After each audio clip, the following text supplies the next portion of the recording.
بسم الله الرحمن الرحيم. من الحاجات اللي ناس كتير اشتكت منها مؤخرا في الفيسبوك هو الجزء الخاص ببيبول تو سبسكرايب تو، اللي المفروض بيجيب فيهم ناس مشهورين اشترك عندهم وكده واتابعهم واتابع صفحاتهم، وبرضو الجزء بتاع بيبول يمينو لان قاعد بيظهر فيهم اكونتات غريبة كده وبيبقى فيها صور برضو يعني مش مناسبة خالص.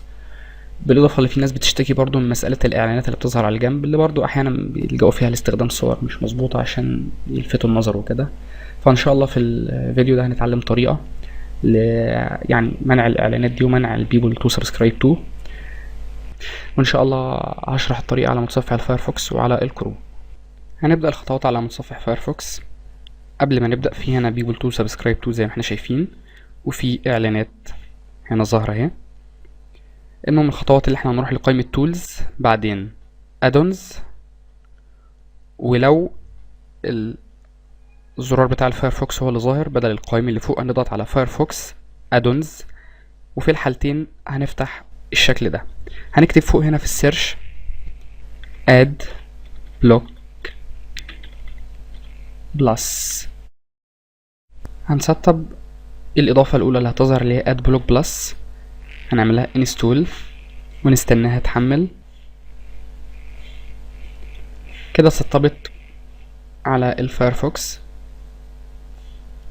الإضافة دي لوحدها بدون ما نعمل أي حاجة كفيلة إن هي تشيل الإعلانات بس، لكن مش هتشيل البيبول تو سبسكرايب تو والبيبول يمينو. لاحظنا أو عملنا ريفرش الصفحة ما عادش فيها إعلانات خالص، لكن لسه البيبول تو سبسكرايب تو والبيبول يمينو لسه موجودين. هنضيف إضافة تانية هتظهر في نفس البحث بدون ما نعمل بحث تاني، اسمها element hiding helper for adblock plus، ونعمل لها install. أول ما الإضافة دي تتسطب هنيجي تحت على أيقونة Add Block Plus اللي في الشريط اللي تحت ده ونضغط Select an element to hide.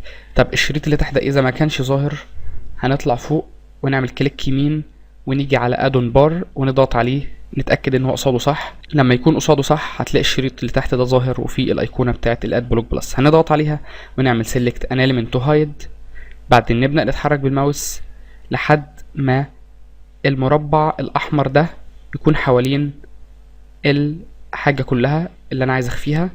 فهنا ظهر حوالين بيبول تو سبسكرايب تو بكل محتوياتها.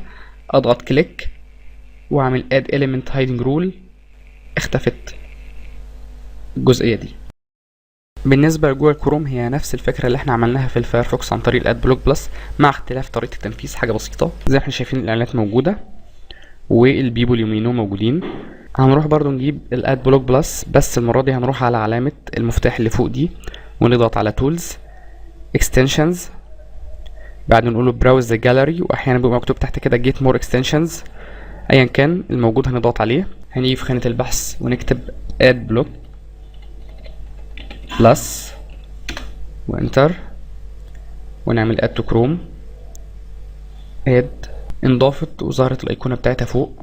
هنيجي للصفحة هنا، الاعلانات لسه موجودة، هنعمل ريفرش، الاعلانات اختفت وظهرت بيبول يمينو بشكل اكبر. هنضغط على الايقونة فوق ونعمل كرييت ايزي فلتر، نتحرك لحد ما السهم يجيب الجزء اللي احنا عايزين نخفيه كله ونضغط كليك ونعمل اد، اختفت البيبول يمينو. وبكده يبقى احنا عملنا الفايرفوكس والكروم